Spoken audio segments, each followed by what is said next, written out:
पा रहा है, पहले से जानता है, ऑब्वियसली उसको मैं शायद अपने साथ रिसोर्स पर्सन यूज कर लूंगा अभी नहीं तो आगे के सेशंस में। right? इसलिए जानना जरूरी है कि मैं किन लोगों से बात कर रहा हूँ। और लेक्चर तो अपनी जगह है, ओवरऑल जो पर्पस है वो लेक्चर देने का नहीं, पर्पस ये है कि हम सब मिल करके प्रोफेशन को अच्छा करें, एजुकेशन की क्वालिटी को अच्छा करें। राइट, इसलिए आप लोगों से रिक्वेस्ट है, प्लीज भी पार्टिसिपेट।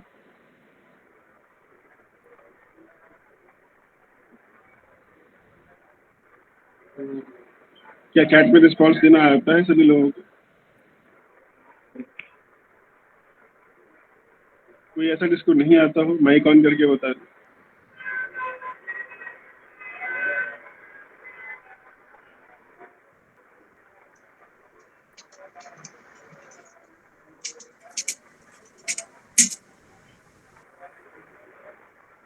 अच्छा ठीक है, शायद थोड़ी देर में आप लोग बात करना शुरू करेंगे, तो मैं सेशन पे आता हूँ। जो हमारा टॉपिक है आज का, वो मैंने रखा है इफेक्टिव पेडागोजी। पेडागोजी ऐसा जो है is the art and science of learning. Right, so अब लर्निंग कहते हैं तो हम ये कह सकते हैं कि लर्निंग तो हर स्टेज पे होती है। लर्निंग तो बचपन से होती है, छोटे बच्चे पैदा होने के बाद से लर्निंग स्टार्ट हो जाती है और आखिरी समय तक लर्निंग चलती रहती है। फिर स्कूल के कॉलेज के लर्निंग में क्या डिफरेंस होता है, क्या कोई बता सकता है? एक स्कूल की पढ़ाई में और कॉलेज की पढ़ाई में क्या अंतर होता है?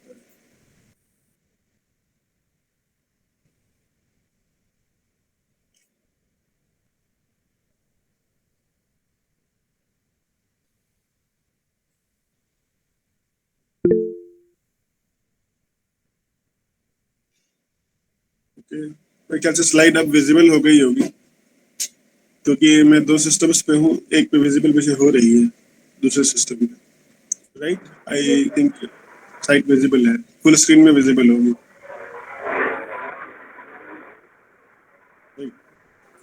ओके, सो क्या कोई बताना चाहेगा अपर्णा मैम के अलावा कि क्या डिफरेंस होता है स्कूल की पढ़ाई में कॉलेज की पढ़ाई में?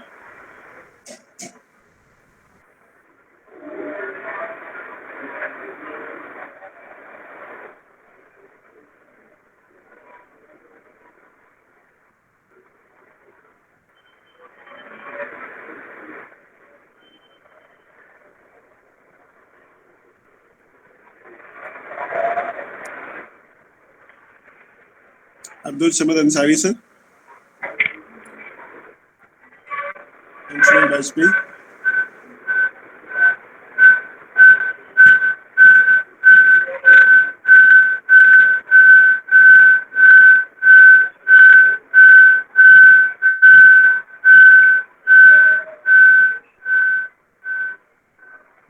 अपर्णा मैम आप म्यूट कर लेंगे तो थोड़ा नॉइस कम होगी। Okay sir.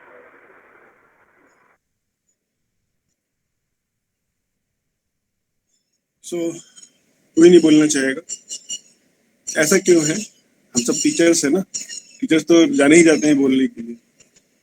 ठीक है,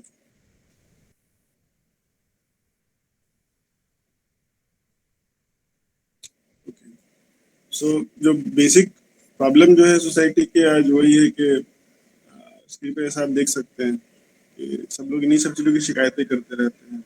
स्किल नहीं है लोगों के पास, हम भी ये कहते हैं ना, बच्चों को बेसिक ही क्लियर नहीं है तो बच्चों को हम पढ़ाएंगे तो आ ही नहीं पाएगा।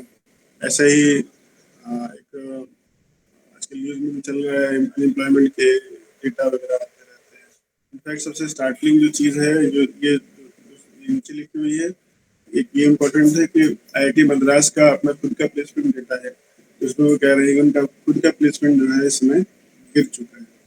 ठीक है, और अभी रिसेंटली आईसीटी के सर्वे हुआ है कि 40% भी नहीं ला पा रहे हैं इंजीनियरिंग के बच्चे, एवरेज देखा जाए तो।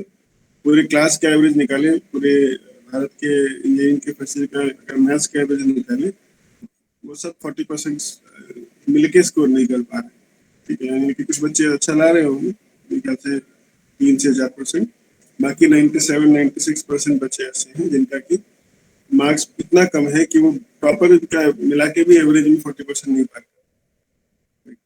तो ये एक प्रॉब्लम का सोल्यूशन क्या हो सकता है, कोई अब बोलना चाहेगा? क्योंकि हमारे फार्मेसी में भी ऐसा ही कुछ है कि पूरी क्लास में अगर हम कंसेप्चुअल चीजों को कहें, इतने लोग बच्चे समझ गए हैं हमारे पढ़ाने से, बेटा उतना अच्छा नहीं आता है, सभी तो टॉपर नहीं बन जाते हैं। आ, एक लिंक शेयर कर रहा हूँ आप लोगों के साथ चैट बॉक्स में, वहां जाकर के आपको कुछ पोस्ट करना है, ठीक है। होप इस बार आप लोग पोस्ट करेंगे, क्योंकि अभी आपने पहले 2 बार मैंने रिक्वेस्ट किया तो कुछ नहीं बोला।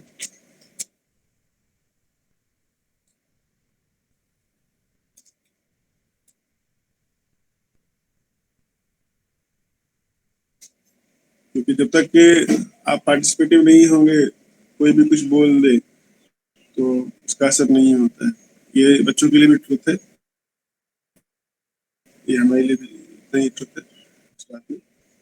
इनफैक्ट गांधी जी ने अपनी बायोग्राफी में लिखा हुआ है कि अगर कोई खुद से रिफॉर्म नहीं अपने अंदर लाना चाहता है तो एक्सटर्नल कोई कितना भी उसको सुधारना चाहे तो कभी कामयाब नहीं हो पाएगा। Right.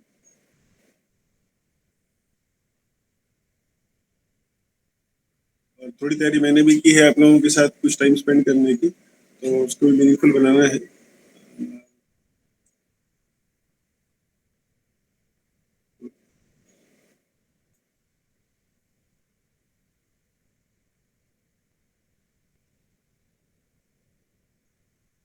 So what you have to do is you have to go to menti.com। मैं लिंक पोस्ट कर रहा हूँ और साथ में कोड पोस्ट कर रहा हूँ। तो वेबसाइट पे जाना है और उसके बाद फिर वो कोड डालना है, कोई क्वेश्चन मिलेगा और मोबाइल से हो जाएगा, आपको कहीं कुछ एक्स्ट्रा नहीं डालना है। सिर्फ उसी वेबसाइट पे जा करके आपको कोड डालना है और उसके बाद आपको अभी क्या इश्यूज आ रहे हैं पढ़ाने में वो मेंशन करना है। मुश्किल से 15-20 सेकंड लगेगी। होप इस बार आप लोग पार्टिसिपेट करेंगे,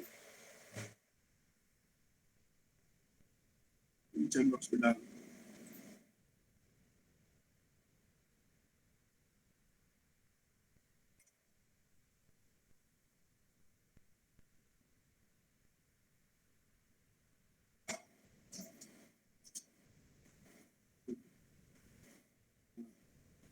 दिख रहा होगा आप लोगों को, चैट बॉक्स में आ गया होगा।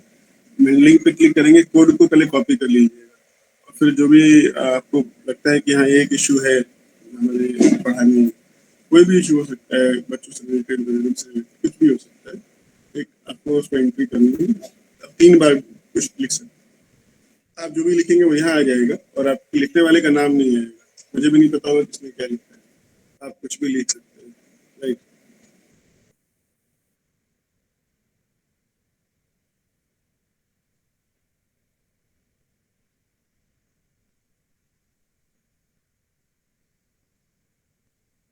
सिंपल सा काम करना है,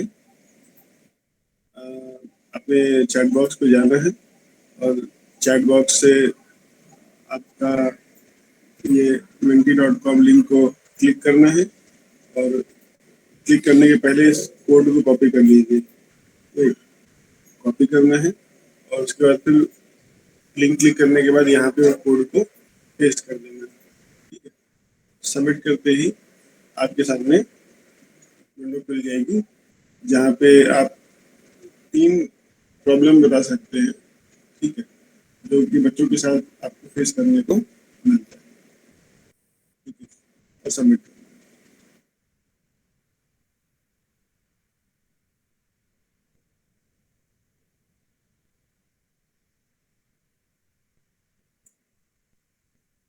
है। अब आप DDCIP जो भी कर रहे हैं आप सभी फैकल्टी मेंबर्स, वो यहाँ स्क्रीन पर तुरंत नजर आ जाएगा। तो मैं अभी स्क्रीन को हाइड कर दे रहा हूँ, लास्ट में आएगा। Okay. So 30 seconds, please hurry up.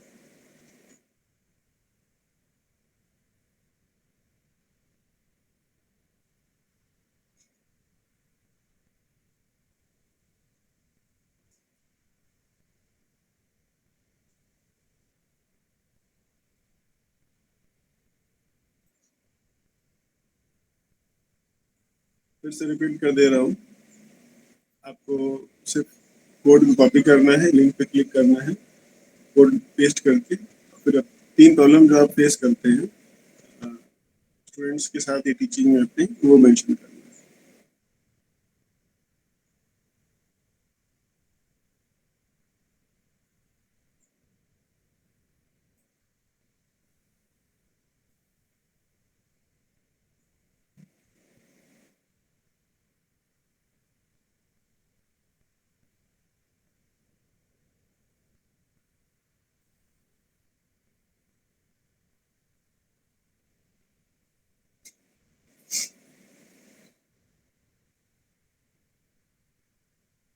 Covid में आप लोगों ने ऑनलाइन पढ़ाया होगा और आपको अंदाजा होगा कि जब बच्चे क्लास में वीडियो बंद रहता है और रिस्पॉन्स नहीं करते हैं तो कैसा लगता है,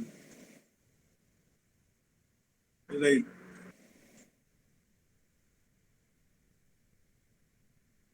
इसमें मुझे वैसा ही लग रहा है।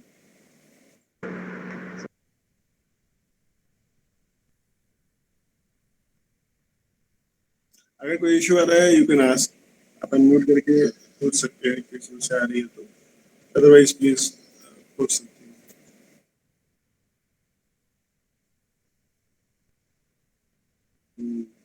So I started getting response. One person responded. Two.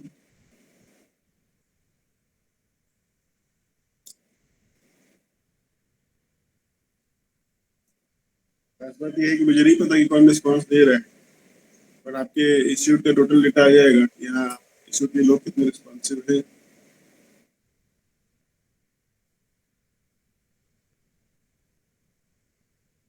और ये मैंने पर्टिकुलरली डेमोन्स्ट्रेशन के लिए रखा भी है कि आप लोग ये समझें कि ऐसे टेक्नोलॉजी चीजें भी हैं जिसमें आप लोगों का पर्सनल इंफॉर्मेशन नहीं भी लें तो भी आप अपने काम की जानकारी समझने के पर्पज से ले सकते हैं। ठीक है, जैसे 2 ही रिस्पॉन्स मिलेंगे, वरना में भी आपने तो नहीं दिया है ना रिस्पॉन्स?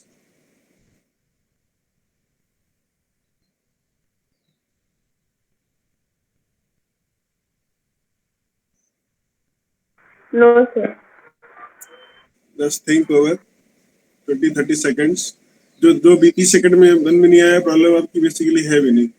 अगर कोई प्रॉब्लम आपको लग रहा है पढ़ाने से रिलेटेड, स्टूडेंट से रिलेटेड कोई है, क्लासरूम में पढ़ाने का, क्लासरूम के बाहर के कुछ, तो 30 सेकंड में नहीं आया तो सीरियस प्रॉब्लम नहीं है। आदमी को सबसे सीरियस प्रॉब्लम लगती है वो जल्दी से बताता है, हाँ यार बड़ी दिक्कत है इस बात की, है ना? ऐसा होता है। तो अगर 30 सेकंड में कुछ नहीं आ रहा है तो कोई इशू नहीं है, ये तो बहुत अच्छी बात है।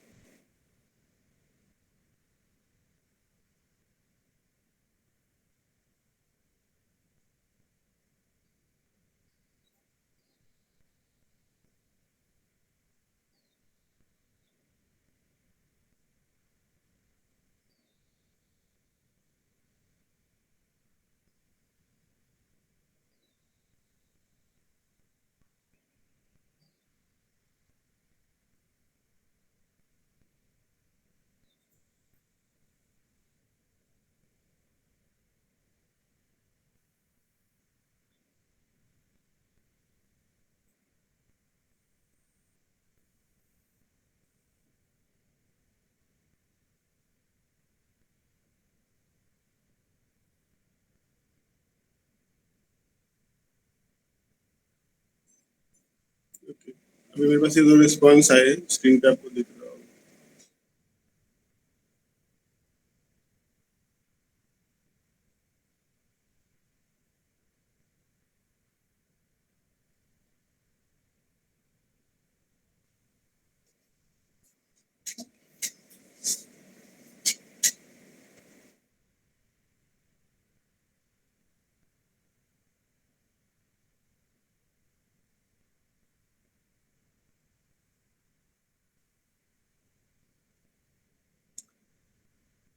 अच्छा, मैं नाम ले रहा हूँ क्योंकि ज्यादा लोग नहीं है। बारी बारी से माइक ऑन करेंगे, वीडियो ऑन करेंगे। Mister Abdul Samad Ansari.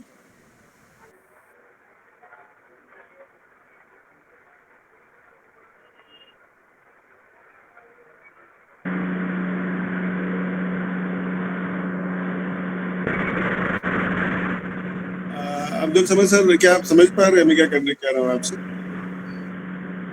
Hello. Yes sir. तो आपने रिस्पॉन्स दिया? यस सर, रिस्पॉन्स कर रहे हैं सर। अच्छा, तो ये आपका रिस्पॉन्स है जो आया है? नहीं सर, अब करना है, अब सबमिट करने वाला है। अच्छा, ठीक है। Suruchi Agrawal madam.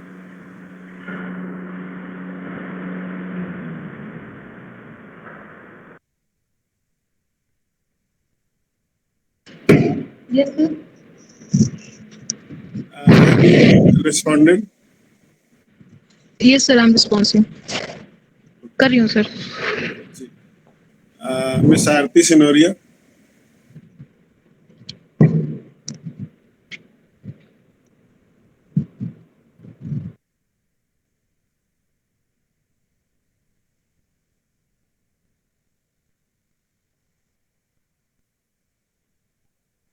Miss Aarti Sinoria.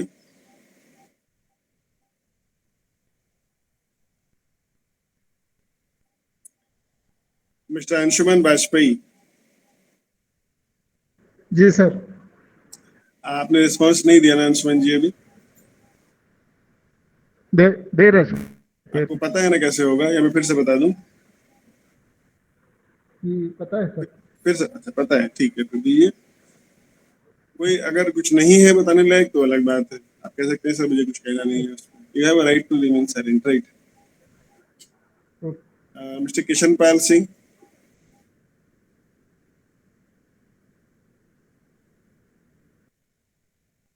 Mister Kishan Pal Singh. Miss Mamta.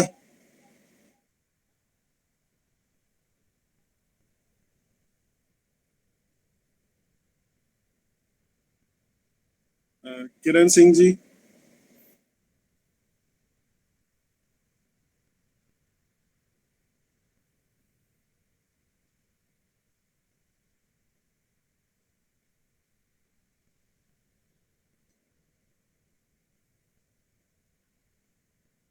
Kiran Singh जी।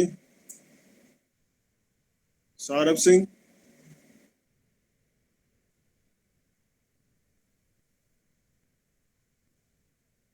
जब लोग जवाब ही नहीं देंगे तो मुझे कैसे पता कि मैं कितने लोगों से बात कर रहा हूँ? राइट, ये लेक्चर की तरह नहीं समझे इसको। It was supposed to be an interaction, interactive session. Okay, 2 response आए हैं, 3 रिस्पॉन्स और आए हैं। हेलो। Yes ma'am. इस ममता मैम, आपने रिस्पॉन्स दिया है कुछ, क्या टाइप कर रही हैं? ये सर एक बार फिर से समझा दीजिए। एक्चुअली क्या था, थोड़ा सा मैं मतलब म्यूट हो गई थी क्लास में। अच्छा, आपके चैट बॉक्स में मैसेज आया होगा, ठीक है, जिसमें को मैं दोबारा से भेज रहा हूँ। अगर आप बाहर निकल गई हैं ये बीच में तो सर, थोड़ा उसमें आप पहले कोड को कॉपी कर लीजिए। कोड कोड कॉपी करने के बाद आप लिंक को क्लिक करेंगी तो वहां पे आपको कोड डालना रहेगा और पेस्ट कर दीजिएगा, और एक क्वेश्चन खुल के आएगा। छोटा सा क्वेश्चन है, आपके स्टूडेंट्स और टीचिंग में क्या इश्यूज अभी आते हैं, उसका एक छोटा सा सर्वे है, और इंस्टीट्यूट स्पेसिफिक है। देखिए, सिर्फ आपके इंस्टीट्यूट के लोग हैं तो आपके इंस्टीट्यूट में जो इश्यूज आ रहे हैं हो सकता है कुछ कॉमन भी होंगे, ठीक है। तो उसका एक कलेक्शन है, इसको कहीं हम सेव भी नहीं कर रहे हैं ना, आपका इनाम आ रहा है, तो आप फ्री फ्रैंक होकर बता सकते हैं क्या दिक्कत आती है जब आप आते हैं टीचर। तो उसी का सोल्यूशन भी हम ढूंढेंगे।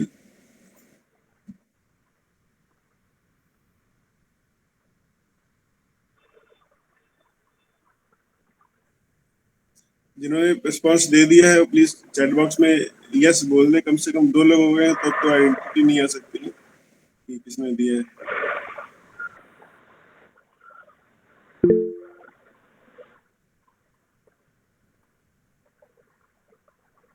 बाकी लोगों ने नहीं दी।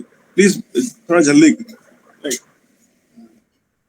बहुत मैंने कहा था कि 30 सेकंड में आप नहीं समझ पा रहे हैं कि मेरी प्रॉब्लम कहाँ दिक्कत आ रही है। शायद प्रॉब्लम आपको है ही नहीं, क्योंकि जो आपको जब 3 पॉइंट होता है किसी प्रॉब्लम में वो तुरंत आदमी बताता है। अच्छी चीजें याद भूल जाते हैं लोग, दर्द याद रहता है लोगों को। एक एक्सपीरियंस है।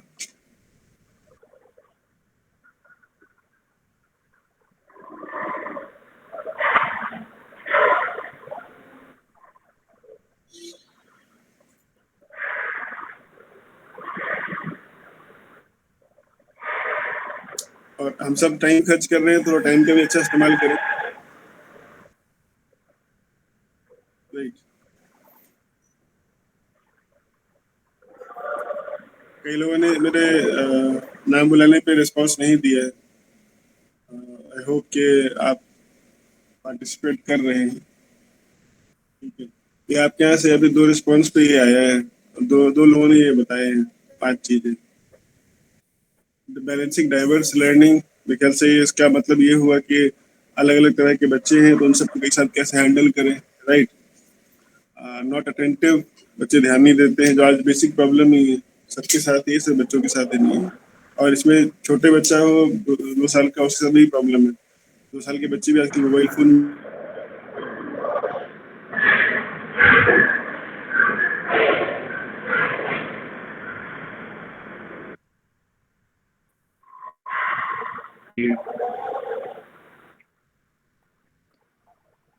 अगर हम कहें कि हमारा सेल्फ टाइम नहीं मिल रहा है तो ये हम अपने लिए लिख रहे हैं कि हमें समय नहीं मिल रहा है अपने लिए, या हम ये कहें कि बच्चों को समय नहीं मिल रहा है बच्चों आपके लिए।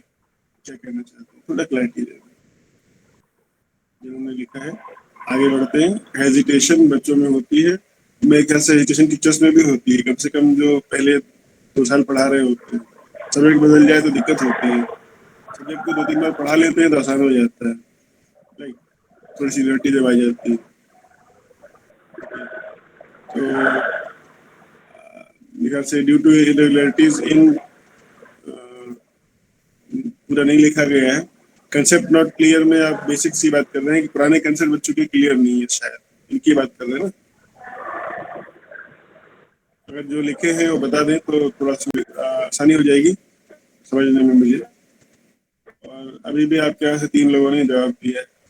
तो अभी तो ये गुमनाम वाली बात है कि हम नाम नहीं ले रहे हैं, बट कोई एक्टिविटी ऐसी भी आएगी जहाँ आप नाम के साथ सबमिशन करेंगे या कुछ रिस्पॉन्स देंगे तो वहाँ दिख जाएगा कि कौन पार्टिसिपेटिव नहीं है राइट। तो ऑड वन आउट, भीड़ में तो निकल जाते हैं लोग, होते हैं। भीड़ ही बड़ी ऐसी हो कि सब के सब एक जैसे निकले और अंडर परफॉर्मर हो तो पता लगता है कि अच्छा ये काम ठीक नहीं चल रहा है, तो वैसा भी ना होने दीजिए। Should be participated. ठीक है ठीक है, इस जो आप डालेंगे वो यहाँ आ जाएगा। मैं प्रेजेंटेशन की तरफ बढ़ता हूँ। जिनको रिस्पॉन्स देना था मेरे ख्याल से वो दे चुके हैं। आगे शायद आप उम्मीद है कि आप और अच्छा रिस्पॉन्स देंगे। ठीक है, तो प्रेजेंटेशन पे आते हैं क्विकली क्योंकि टाइम ज़्यादा नहीं लेंगे आपका, छुट्टी में सबको घर जाना होगा। So pedagogy is basically the practice of teaching, the art and science of delivering an academic subject. Theoretical subject हो या प्रैक्टिकल में भी अप्लाई होता है। पेडागोजी शुद्ध हिंदी में कहें, आसान भाषा में कहें तो पढ़ाने सिखाने का और पढ़ने सीखने का तरीका, जो दोनों एक ही होता है, उसको पेडागोजी कहते हैं। एंड इसमें इफेक्टिव पेडागोजी, जो कि सेशन का नाम भी रखा है, उसका मतलब क्या हो कि स्टूडेंट जो है वो अल्टीमेटली जब पेडागोजी हमारी इफेक्टिव होगी, हमारे पढ़ाने सिखाने का तरीका इफेक्टिव होगा तो डिजायर्ड रिजल्ट्स मिलेंगे। ठीक है, ये रिजल्ट वो रिजल्ट नहीं है जो एग्जाम्स में नंबर आते हैं। बच्चों को स्कूल कॉलेज में क्यों भेजा जाता है? ताकि बच्चा उस जो वहाँ सीखे जा रहा है उसको सीखने के बाद कोई प्रैक्टिकल काम कर पाए, मीनिंगफुल काम कर पाए। अगर फार्मेसी की बात करें तो क्लिनिक में अगर क्लिनिकल फार्मासिस्ट बन रहा है, ड्रग स्टोर पे बैठा है तो प्रिस्क्रिप्शन को पढ़ के बता पाए कि इसमें प्रॉब्लम कहाँ पर है, डोज में प्रॉब्लम है, कॉम्बिनेशन में प्रॉब्लम है।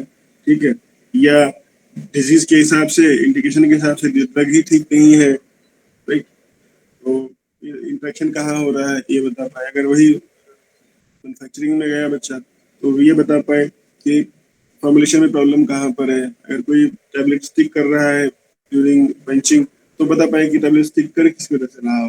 बहुत छोटी सी बात है। मेरा फ्रेंड है उसने मैक्लियोड्स में भी पानीघर मुंबई में है, उसका कहना था कि एक नया बैच बनने के लिए आया पायलट प्लांट स्केल अप के लिए, और उसमें जो उन्होंने बनाया था बॉम्बे में प्रोडक्ट वो अच्छा बना था, सब कुछ ठीक था। तो जो प्लांट में बनने के लिए आया एक्चुअल प्लांट कंडीशन में तो वहाँ पे सब टैबलेट चिपक जा रहे थे, वो ग्रैन्यूल्स बन नहीं पा रहे थे। उन्होंने बहुत स्टडी किया तो पता लगा कि जो वेदर था उसको कंट्रोल करने के लिए बॉम्बे से ज़्यादा एफर्ट पालघर में लग रहे थे। ह्यूमिडिटी को जब उन्होंने 45% से नीचे करके 40% कर दिया तो वही टैबलेट अच्छा बनने लगा, ग्रैन्यूल सही आने लगे, पंचिंग में वो मेल्ट नहीं हो रहे थे और न चिपक रहे थे पंच से डाई से। तो ये अंडरस्टैंडिंग कब आएगी बच्चों में, जब उसको हम अपने सब्जेक्ट के जो नॉलेज है जो प्रैक्टिकल है वो अच्छे से डिलीवर कर पाएंगे। इसी को कहते हैं इफेक्टिव पेडागोजी, कि आपका डिलीवरी इतना स्ट्रांग इतना अच्छा हो कि बच्चे को समझ में आए, स्टूडेंट को समझ में आए कि हाँ ये मेरे क्या काम आएगा। वरना एग्जाम पास करके याद करके एग्जाम पास तो कर लेगा लेकिन बाद में वो हमें ही बराबर कहेगा कि उन्होंने अच्छा नहीं पढ़ाया, जानते नहीं। ठीक है, अब कुछ एक एग्जाम्पल देखते हैं मैथ्स का। मैथ्स मैंने इसलिए चुना है क्योंकि सबसे सिंपल सब्जेक्ट है, सब लोग इन बातों को समझ पाते हैं। इसके अलावा इंग्लिश बचता है जो बहुत जनरल होता है। तो अगर काउंटिंग को देखें कि अगर हम काउंटिंग करें, बच्चे से कहें काउंट फ्रॉम 1 to 20, आपसे कहें गिनती सुनाओ 1 से 20 तक, राइट। एक क्वेश्चन हो गया, बहुत सिंपल होगा तो जिसको आता है वो फट से बता देगा। अगर हम पूछे व्हाट कम्स आफ्टर 11, ठीक है, 11 के बाद क्या आता है, तो सिवा आंसर पता है 11 के बाद क्या आता है, इसका आंसर तो दे सकते हैं मेरे ख्याल से, राइट। माइक ऑन करके दे सकते हैं। 11 के बाद क्या आता है? 12, 12. सब लोग यूनानिमस है, 11 के बाद 12 आता है। कोई डिफर तो नहीं कर रहा, बता दे। 11 के बाद 12 आता है, 11 के बाद 13 नहीं आता, 14 नहीं आता, 15 नहीं आता, 16 नहीं आता, 11 के बाद आता है ना, राइट। तो व्हाट कम्स आफ्टर 11 में मैंने ये नहीं कहा है what comes immediately after 11। Question को समझने में बच्चे को समय लगेगा और दिमाग लगाना पड़ेगा। तो 11 के बाद वो कुछ भी बोल सकता है, राइट। तो कहेगा हाँ 11 के बाद आता है, you cannot deny that, right. We have to be specific. इसी तरीके से अगर हम एक क्वेश्चन बच्चे से पूछे व्हाट कम्स बिटवीन 6 and 8, अभी वो दूसरा आंसर नहीं दे पाएगा। It will only have only one single answer, right. 9, 6 और 8 के बीच में क्या आता है? 9 आता है, सभी जानते हैं। एग्रीड? नो। नो? क्यों? What comes between 6 and 8 is 7. 7 comes between 6 and 8. Okay, thank you. मैं चेक कर रहा था कितने लोग दिमाग लगा के सुन रहे हैं एक्चुअली। तो 7 का 6 and 8 तो स्पेसिफिक आंसर हो गया स्पेसिफिक क्वेश्चन के लिए। अगर बच्चे को ज्यादा ऑप्शंस नहीं है, राइट, तो इसका क्वेश्चन का वाइडनेस कम हो गया, कितना दूर तक जा सकता है आंसर, कितने पॉसिबल आंसर से वो रिस्ट्रिक्ट हो गया कि अब एक ही पॉसिबल आंसर। इसमें भी मुझसे एक बार एक मैथ्स टीचर ने थोड़ा आर्ग्यूमेंट किया था कि सर मैं 6.1 और 6.2 ही बोल सकता हूँ। मैंने कहा आप बिल्कुल बोल सकते हैं, राइट। तो मैंने उस लिहाज से सोचा नहीं है, बट ठीक है, वो भी इसके बीच में आएगा। तो एक क्वेश्चन है identify odd and even number in a given set of numbers. मैंने 10 नंबर दे दिए, स्टूडेंट से कहा इसमें से ऑड और इवन नंबर को छाड़ के अलग अलग कर दो, राइट। तो ये क्वेश्चन का अब आंसर जब बच्चा देगा तो उसको सिर्फ याद नहीं करना है कि कौन नंबर ऑड कौन इवन होते हैं, उसको उसकी डेफिनेशन को याद करना होगा कि डेफिनेशन क्या है। फिर हर नंबर पे उसको कोई ऑपरेशन करना पड़ेगा, राइट। कि 2 से डिवाइड हो रहा है तो इवन है, नहीं हो रहा है तो ऑड, परफेक्ट डिवीजन होता है। तो ये 4 क्वेश्चन मैंने आपको दिए हैं। चारों क्वेश्चन में जो स्टूडेंट को जो यूज करना है अपना ब्रेन, उसका लेवल अलग अलग हो जाता है, राइट। मानते इस बात को? नहीं मानते कि सबका आंसर एक जैसा बच्चा नहीं दे सकता है। जो बच्चा बहुत अच्छे से पढ़ा है वो सबका आंसर दे लेगा, जिसने सिर्फ याद किया रट्टा मारा है वो पहले दूसरे का आंसर दे सकता है, तीसरे का शायद दे पाए, चौथे में मुश्किल होगी, उसको कैलकुलेशन करना पड़ेगा, राइट। एग्री करते हैं सभी लोग? आगे बढ़े अगर एग्री करते हो तो। राइट। Yes sir. ठीक है, तो अब कुछ सोचने की बात है इसमें। ठीक है, जैसे ही क्वेश्चन कॉम्प्लेक्स होता है बच्चे को अपने लेवल या एबिलिटी बढ़ानी पड़ती है ताकि वो उसको सॉल्व कर पाए, राइट। अब आप ये तो ऑफलाइन रखा था, मेरे आपके आने का काम पहले था, तो उसको पेज पे फिलहाल नहीं कर सकते, इंडिविजुअली कर सकते हैं आप अब सोचिए कि ये ऐसे अगर बच्चे आपके सामने आए और अभी जैसे आप पढ़ाते हैं उसी को अगर आप कहें कि हम इफेक्टिवली कैसे पढ़ाएंगे तो क्या कर सकते हैं? रिस्पॉन्स आपको चैट बॉक्स में लिखना है, रिस्पॉन्स चैट बॉक्स में लिखना है। मेरे ख्याल से वो बेहतर तरीका होगा ये पता लगाने का कि कौन लोग रिस्पॉन्स दे रहे हैं। थोड़ी अकाउंटेबिलिटी होनी चाहिए ना, हम बच्चों से भी यही एक्सपेक्टेशन करते हैं सब बच्चे क्लास में हिस्सा लें पूरी तरह से, राइट। थोड़ी अकाउंटेबिलिटी लेते हैं। तीन तीन तरीके बताइए कि आप जो डिलीवरी दे रहे हैं क्लास में या बच्चों के साथ या क्लास के बाहर भी हम लोग बच्चों को सिखाते हैं ना चीजें, कभी गैलरी में मिल जाते हैं बच्चे, क्लास भी टेबल पे आ जाते हैं स्टाफ रूम में, तो बच्चों को क्या ऐसा कर सकते हैं कि उनको पेडागोजी को इफेक्टिव बना सके क्लासरूम में या बाहर कहीं भी, कुछ भी आप इसको बता सकते हैं। कोई भी तीन चीज एक साथ चैट बॉक्स में लिख दीजिए, मुश्किल से आपको इसके लिए 1 मिनट लगेगा, राइट। और आप अगर इसको 1 मिनट में देते हैं तो मेरा प्रॉमिस है मैं आपको 3:45 तक फ्री कर दूँ।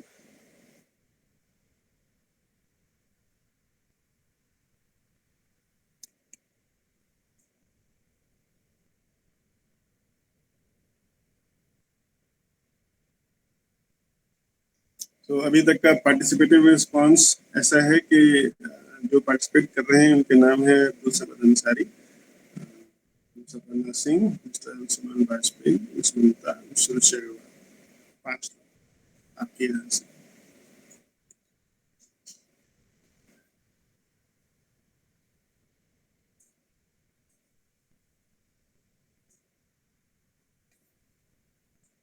Three things which you think will make your pedagogy more effective. जैसा अभी पढ़ा रहे हैं उससे ज्यादा अच्छा काम करेगा।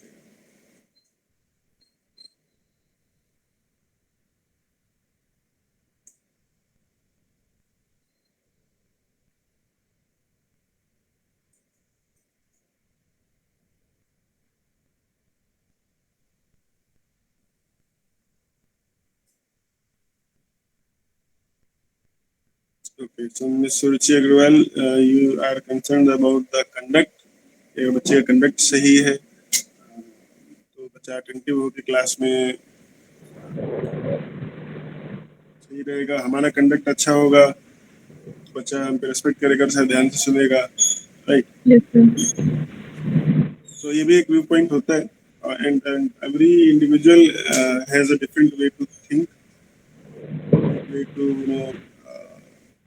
प्रेजेंट अ सॉल्यूशन, इसलिए एक्सेप्टेबल है, आई एक्सेप्ट कि हाँ ये भी मैटर करता है।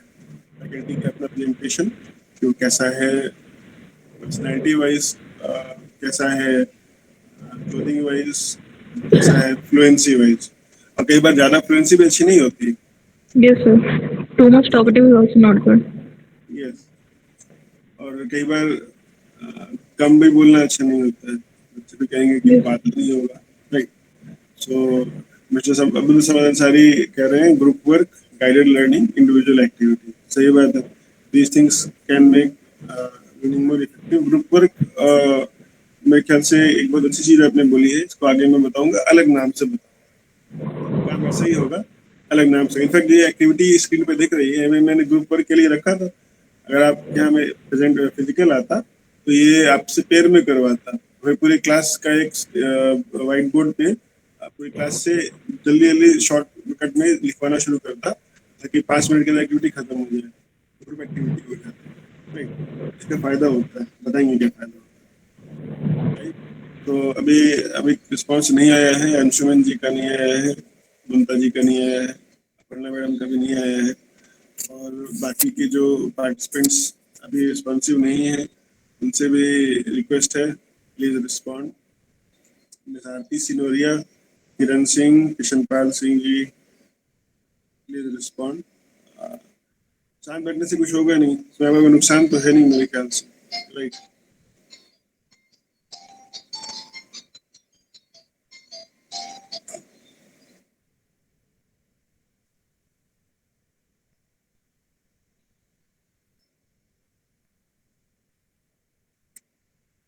ओके, अपर्णा मैम ने भी रिस्पॉन्स दे दिया है। सम एकेडमिक एक्टिविटीज, सेमिनार कराना चाहिए, इनफैक्ट पार्टिसिपेट करना चाहिए उसमें। आप सेमिनार में जब पार्टिसिपेट करते हैं, कुछ बोलते हैं, तो आपका खुद का प्रोफिशिएंसी बढ़ जाता है। फोकस ऑन प्रैक्टिकल्स, डेफिनेटली इससे फायदा पहुंचेगा। स्टूडेंट करके देखेगा तो और ज़्यादा सीखेगा। स्टूडेंट की हेल्थ का भी कंसर्न है, बट इसमें हम थोड़ा टाइम दे सकते हैं। पर हर टीचर हेल्थ पीटी इंस्ट्रक्टर नहीं बन सकता या गेम टीचर नहीं बन सकता। एक स्पेशल एरिया है, बट इवेंट्स ऑर्गेनाइज कर सकते हैं, वो खुद ही खेल लेंगे, खेलना ही तो है, राइट। ओके, सो अभी और रिस्पॉन्सेज नहीं आए हैं, मैं और रिस्पॉन्स के लिए वेट नहीं करूँगा। सो अगर आप रिस्पॉन्स नहीं दे रहे हैं तो फिर आप कहीं और रिस्पॉन्स देंगे, मुझे सोच सकता है। उनका मैंने रिस्पॉन्स दे दिया, thank you very much, you participated. Whole class and structured group work, guided learning. तो गाइडेड लर्निंग में हमारा रोल बढ़ जाता है। ठीक है, आगे बढ़ते हैं। सो अब जब ये सब हो रहा है तो हमारा रोल क्लासरूम में क्या है? ठीक है, अगर हिस्टोरिकली देखें तो सबसे पहले और ऋषि मुनियों के ज़माने की बात बोले तो ओरल ट्रेडिशन है, जिसमें कि जो टीचर था, जो गुरु था, उसके पास ही सब नॉलेज होती थी। कोई भी किताब नहीं होती थी, सब उसको ज़बानी याद होता था, सब उसको बाय हार्ट कहते हैं इसको आम भाषा में, सब उसको अच्छी तरह याद था और बगैर एरर के सुना सकता था। ठीक, और उसके स्टूडेंट से भी यही एक्सपेक्टेशन होती थी कि सब कुछ बगैर एरर के सुना देगा तभी वो पास डिक्लेयर होगा उसकी एजुकेशन, वरना वो पढ़ा रहेगा गुरुकुल में, ताकि वो सब कुछ याद करके नहीं सुना पा रहा। ठीक है, फिर उसका मतलब भी बताना पड़ता है। तो तब टीचर अगर टीचर चला गया बिना किसी कुछ सिखाए तो क्या होगा? नॉलेज भी खत्म हो गया। अगर आप याद करें तो हमारे कंट्री में अष्ट धातु के मूर्तियां बनती हैं, अशोका पिलर बना है अष्ट धातु का, राइट। अष्ट धातु जो है वो अब कैसे बनता है वर्ल्ड में कोई नहीं जानता। साइंटिफिक तरीके से भी लोगों ने स्टडी करके देख लिया, कैसे बनाएंगे नहीं निकाल पाए और बेहतरीन अलाए। ठीक है, क्यों ऐसा हुआ? जो जानते थे वो चले गए और किसी को आगे बताया नहीं, कहीं लिखा नहीं, तो खत्म हो गया। कहीं रिकॉर्ड में रिटर्न में अगर था भी तो नष्ट हो गया होगा, डिस्ट्रॉय हो गया होगा। तो ये तो है कि ओरल ट्रेडिशन टीचर की इंपॉर्टेंस सबसे ज्यादा होती थी इस जमाने में। गुरु भगवान हुआ करता था, इसी के समय की कहावत है, और संस्कृत का गुरु ब्रह्मा गुरु विष्णु गुरु देवो महेश्वर। फिर उसके बाद किताबें आने लग गई। किताबें कौन सी होती थी? पहले पत्तों पे लिखते थे, मिट्टी पे लिख के जमा दिया करते थे। तो ये सब चीजें जब लिखते थे तो टीचर को थोड़ी सहूलियत हो गई, बच्चों को भी सहूलियत हो गई। टीचर सो रहे हैं पर बच्चा किताब खोल के पढ़ सकता है, राइट। अगर टीचर सो रहे हैं तो बच्चा फिर टीचर से कैसे पढ़ेगा? टीचर को आराम भी जरूरी है, right? तो अब टीचर जब सो रहे हैं तो किताब में देख के उसको याद कर रहा है, रट्टा भी मार रहा है। अगर सपोज उसको पता है कि हम सही चीज पढ़ रहे हैं, टीचर ने चेक किया हुआ है कि सही लिखा है, राइट। बुक से टीचर का रोल थोड़ा कम हुआ, फिजिकल प्रेजेंस थोड़ा घट गया। टेक्नोलॉजी आई और फिजिकल प्रेजेंस घट गया, इंपॉर्टेंस उतनी रही। फिर किताबें मास प्रोडक्शन में आ गई, ये पिछले 150 साल 200 साल से चल रहा है। ज़्यादा किताबें बन रही पेपर्स के साथ, पहले तो कम बनती थी। पहले पत्तों पे होता था काम, तो मैनुअल काम होता था। प्रेस बन गया, आया, छपाई शुरू हुई तो बहुत किताबें छपने लगी। तो सबके पास किताबें हो गई तो बहुत से बच्चे ऐसे भी हो गए कि जो किताब पढ़ के बिना टीचर के खुद भी कुछ कुछ सीख गए, अच्छा किया, स्कूल नहीं गए, पैरेलल लर्निंग कर ली, बाहर पढ़ लिया, वो भी कुछ अच्छा कर गए। ऐसे एग्जाम्पल है, मतलब बहुत गिने चुने, वेरी वेरी फ्यू। उसके बाद फिर अब पिछले कह सकते हैं 50 सालों में इलेक्ट्रॉनिक रिसोर्सेज आ गए। हमारे पास पीडीएफ डॉक्यूमेंट्स हो गए, पावर पॉइंट प्रेजेंटेशन हो गया, ऑडियो वीडियो रिकॉर्डिंग्स हो गई, राइट। और आज के ज़माने का मूक्स कोर्स हो गया, यूडेमी, कोर्सेरा, स्वयं पोर्टल, एनपीटेल, बहुत सारे प्लेटफॉर्म्स हैं, you name it you will find it available. Free भी होते हैं, पैसे वाले भी होते हैं, सब कुछ होता है। तो अब बच्चे को ऑनलाइन टीचर भी मिल गया, ऑनलाइन कंटेंट भी मिल गया, टीचर का काम तो खत्म। एग्रीड? मानते हैं आप लोग कि बच्चे को अब ऑनलाइन कंटेंट भी मिल गया, जो पढ़ना है, ऑनलाइन टीचर भी मिल गए, तो काम खत्म। फिर हम लोग क्या करें? डिजाइन करें, काम खत्म, चलते हैं कुछ और करेंगे। नहीं, ऐसा नहीं है, काम खत्म नहीं हुआ, राइट। बस ये हो गया है कि हम लोग अब रिपोजिटरी नहीं रह गए, मतलब एक भंडार नहीं रह गया है ज्ञान का। हम लोग ज्ञान अर्जन करने में, नॉलेज को एक्वायर करने में हम लोग का रोल अभी भी है, बस हम उसके भंडार नहीं रह गए और बच्चे किताब से वेक्टर से कहीं से देख सकते। हमारा जो रोल है बदल के हो गया है टीचर से फैसिलिटेटर, कि हम उनको बताएं कि भैया ये 1000 वीडियो एक टॉपिक पे आ रहा है, तुम्हारे काम के अच्छे 2 वीडियो हैं, इनको देख लो, तुम सीख जाओ। बच्चे को 1000 वीडियो देखने का समय नहीं होगा, हमें भी नहीं है वैसे तो, ठीक है, लेकिन हमको अगर पता लगे कि हाँ ये 2 वीडियो अच्छा है, किसने रिकमेंड किया, हमने देखा और हमें लगा कि हाँ दिस इज वेरी गुड, हम बच्चे को बता देते हैं, तो टीचर का काम काफी हद तक हमने किया है, क्योंकि बच्चा 1000 वीडियो देखेगा, सेमेस्टर निकल जाएगा उसका, सीख ही नहीं पाएगा, राइट। और एक ही टॉपिक थोड़ी पढ़ना है, एक ही सब्जेक्ट थोड़ी पढ़ना है, बहुत कुछ पढ़ना है उसको, राइट। तो एक stem teacher, science technology engineering and mathematics के टीचर, इसमें हम लोग भी आते हैं फार्मेसी वाले में। उसके लिए हमारा जो रोल है क्लासरूम में वो थोड़ा बदल गया है। हमें बच्चों को अब सिर्फ रटने वाली इन्फॉर्मेशन नहीं देनी होती है, ठीक है। अभी जब रिसेंटली पीसीआई ने कहा कि एग्जिट एग्जाम होगा, एग्जिट एग्जाम होने का मतलब क्या है, वो चाह रहे हैं कि जो बच्चा जो सीखा है उसको अप्लाई कर पाए, उसकी टेस्टिंग हो जाए, तभी वो निकल के मार्केट में जाए, ठीक है। और हमने अपने साथियों को देखा है, हमने अपने जूनियर्स को देखा है, सीनियर्स को भी देखा है, सारे के सारे एक्सपर्ट्स नहीं होते, कई धक्का मार के पास होते हैं ना, मानते हैं कि आपके बैचमेट में कोई तो ऐसा होगा जो कि बहुत मुश्किल से पास हुआ होगा, है, हर किसी के साथ ऐसा हुआ है ना, कोई ऐसा है किसी बैच में सारे के सारे ब्राइट बच्चे थे, सब टॉपर निकले, सब 99% पा रहे थे, नहीं है ना। सबके बैच में ऐसा कम से कम 10% क्राउड तो होता ही होता है जो बहुत मुश्किल से पास होता है, ठीक है। तो हमें एज अ टीचर क्या करना है, हमें domain knowledge, subject knowledge pharmacy का देना है, हमें उनको थोड़ा सा रिसर्च स्किल, कि कभी प्रॉब्लम आए तो समझ पाए कि प्रॉब्लम सॉल्व कैसे होगी। जरूरी नहीं कि रिसर्च स्किल करके कोई साइंटिस्ट ही बन जाएंगे, लेकिन अगर कोई छोटी सी प्रॉब्लम आ रही है, किसी भी छोटे से डोमेन में आ रही है, किसी छोटे से रोजमर्रा के काम में आ रही है, फॉर एग्जाम्पल किचन में खाना बनाने अगर कोई महिला को देखें, ठीक है, तो आटा गूंदने के समय अगर आटा बहुत सॉफ्ट हो गया है तो उसको समझ में आना चाहिए कि शायद पानी ज्यादा हो गया है या आटा क्वालिटी ठीक नहीं है।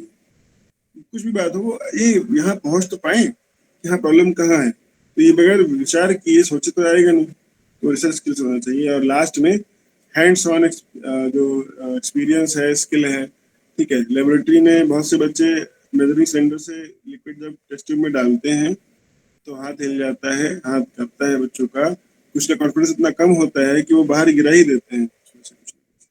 देखा होगा आप लोगों ने, खासकर नए बच्चे जो फर्स्ट ईयर में आते हैं उनके बहुत होता है, उसी में से बहुत थोड़े से कॉम्पिटेंट ज्यादा होते हैं तो उनका हाथ अच्छा होता है, ठीक है। वो अपने हाथ पे कंट्रोल, दिमाग पे कंट्रोल, कि हाँ मुझे ये काम करना है, साइकोमोटर स्किल्स, ये भी बहुत जरूरी है, हमें सिखाना, आपको सिखाना पड़ेगा। बच्चे को तो अपने आप नहीं आ जाएगा, कर करके सीखेंगे तो ग्लास भी तोड़ेंगे, खुद को भी जलाए उलाएंगे, सिखाएंगे तो जल्दी हो जाएगा, ठीक है। तो अब समरी करें अभी तक का, तो role of a teacher is now only suppose to design and implement activities, ठीक है, और बच्चा खुद सीख लेगा। यही फर्क आ गया है आज से 100 साल पहले के, 50 साल पहले की टीचिंग में और अब। मैं आदिम जमाने की बात नहीं करूंगा, आज के जमाने में ही इतना फर्क आ गया, राइट। तो अब स्टूडेंट सीखता कैसे है, तो कहाँ कहाँ से, ठीक है। देखिए सोर्सेज ऑफ लर्निंग को अगर समराइज करें तो सबसे पहले स्टूडेंट सीखता है सिचुएशन से, रियल लाइफ प्रॉब्लम फंस रहा है तो उसको पता है कि इसका सोल्यूशन कैसे निकलेगा, अगर कर पा रहा है तो उसे सीखता भी है एक्सपीरियंस से। एक्सपीरियंशियल नॉलेज है, ये उसको हमने एक्सपीरियंस दिया, ट्रेनिंग प्रोग्राम में भेज दिया, उसको हमने वर्कशॉप लगाया है, डेमो लगाया तो वहाँ हैंड्स ऑन एक्सपीरियंस के लिए भेज दिया। ऑब्जर्वेशनल, हमने कहा कि रुको मैं डेमो लैब में कर रहा हूँ, तुमको सिर्फ देख करके सीखना है, करना नहीं, जब जरूरत पड़ेगी तब करना। तो ऑब्जर्वेशन करके नोट कर रहा है सर ने क्या किया, कलर क्या आया, क्वांटिटी कितनी ऐड की, क्या बन गया, ठीक है। तो ऑब्जर्वेशनल लर्निंग। इंस्ट्रक्शनल, हमने कहा तुम ऐसे ऐसे से करना, step number 1, step number 2, step number 11, step number 23, और लास्ट में रिपोर्ट जमा कर देना, रिपोर्ट का शेप, साइज, कंटेंट्स ये होगा। इस तरह से जो हमने कर दिया तो फिर उसको कहेंगे इंस्ट्रक्शनल वे है उसके सोर्स ऑफ लर्निंग का, वो इंस्ट्रक्शन सुन के सीख रहा है। और फैसिलिटेटेड, यहाँ पे हम बच्चों को सिर्फ एनवायरनमेंट दे देते हैं, रिसोर्स दे देते हैं, क्या क्या सीखने लायक समझाते हैं, वो खुद सीखते हैं, दूसरों को खुद सिखाते हैं, आपस में सिखा लेते हैं। इसको कहते हैं पीयर लर्निंग। इसको आपने ग्रुप लर्निंग लिखा था, राइट। तो जो 3 डोमेन्स है लर्निंग के, इसको बेंजामिन ब्लूम ने इस पे काफी काम किया था। किसी ने सुना है ये वर्ड बेंजामिन ब्लूम, ये नाम?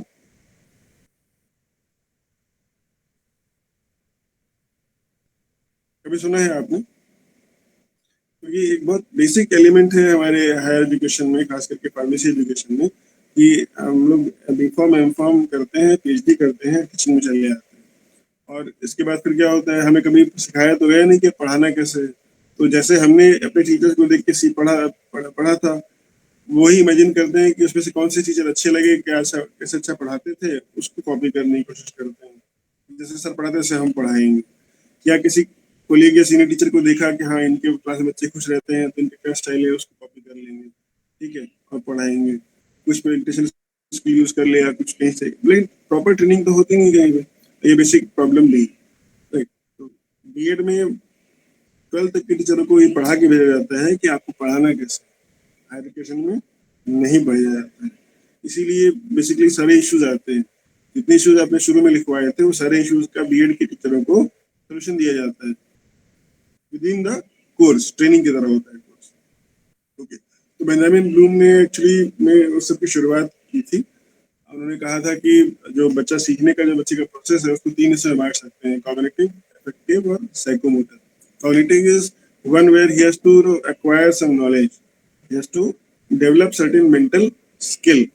दिमाग को चलाना आना चाहिए। मतलब आपको अगर हम 10 फॉर्मूले पढ़ा दिए, 10 फॉर्मूलों में से गिवन प्रॉब्लम के अंदर कौन सा फॉर्मूला अप्लाई करेगा या 2 फॉर्मूले मिला के काम करेगा, ये आप अगर समझ पा रहे हैं तो आपका मेंटल स्किल अच्छा है, नॉलेज तो आपने एक्वायर किया, उसको यूज भी कर पा रहे हैं। Then we have effective domain, ठीक है, यानी कि बच्चे का एटीट्यूड, नेचर। जैसे मैंने टीचर्स के लिए कहा, आप लोगों ने खुद भी कहा कि पर्सनैलिटी और बिहेवियर अच्छा हो। बच्चे का भी इमोशनल स्ट्रेस है, वो ना हो, उसको इमोशनल अवेयरनेस हो कि मैं किसी को नुकसान ना पहुंचाऊं, दुख ना पहुंचाऊं। उसमें ये भी आ जाता है कि पेरेंट्स के लिए भी मैं थोड़ा मेहनत करके पढ़ाई करूं। अफेक्शन डेवलप करने के जो जो एरियाज हैं उसके दिमाग में, सोसाइटी के लिए रिस्पॉन्सिबिलिटी बढ़ जाती है, नेचर के लिए बढ़ जाती है। आजकल है ना वो कोर्स चलता है, human values and professional ethics, तो उसके सारे कंटेंट भी बच्चे को आना चाहिए। इसलिए बेंजामिन ने कहा कि ये इफेक्टिव डोमेन होता है, बच्चों को ये भी आना चाहिए। और लास्ट में उन्होंने कहा कि साइकोमोटर स्किल, वो हाथ से जो भी कुछ करना है, हाथ से पैर से पूरी बॉडी इसमें जोड़ सकते हैं, उसको वो करना आना चाहिए, ठीक है। पता लगा कि बच्चे को मैं सब कुछ तो पढ़ा दिया, लेकिन बच्चे को ग्लास पेयर हैंडल करना नहीं आता है, तो जो पढ़ा था वो यूज करने में डरेगा, यूज ही नहीं कर पाएगा, राइट। तो ये सारे जो तीनों है ना, इन तीनों को एक साथ डेवलप करना बच्चों में जरूरी है। इसी को कहते हैं the goal of learning process is that the student should have acquired certain new skills, a good amount of knowledge, and develop certain personality characteristics, attributes which make the student good। बच्चे में ये सब गुण आने चाहिए, सब गुण हो गए, ठीक है, उसमें अच्छे गुण आने चाहिए, उसमें नॉलेज अच्छी होनी चाहिए, और उसमें अच्छे स्किल आने चाहिए, तब जाके लर्निंग प्रोसेस पूरा हो। अब चाहे आपका कोर्स 2 साल का डिप्लोमा हो, 4 साल का बीफार्मा हो, 2 साल का, ठीक है।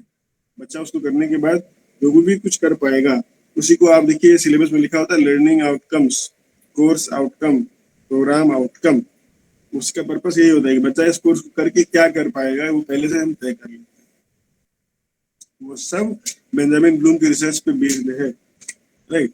और फिर उन्होंने कहा कि अगर हम क्लासिफाई करें लर्निंग के लेवल को, इसमें टीचिंग भी आ गया, लर्निंग भी आ गया, ठीक है, तो 2 तरह का लेवल हो जाता है, ठीक है। एक लॉट्स, एक हॉट्स। लॉट्स का मतलब कि बच्चे को बहुत बहुत अकल नहीं लगानी है, बहुत जरा सा याद कर लेगा, काम बन जाएगा।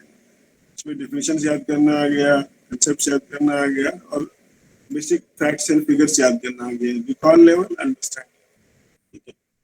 और उसके बाद फिर ये हायर ऑर्डर थिंकिंग स्किल्स आते हैं, बच्चे को जो सीखा है वो अप्लाई करना आ जाए, फिर प्रॉब्लम को सॉल्व कर रहा है, कैसे करना है वो समझ पाए, एनालाइज लेवल का हो गया।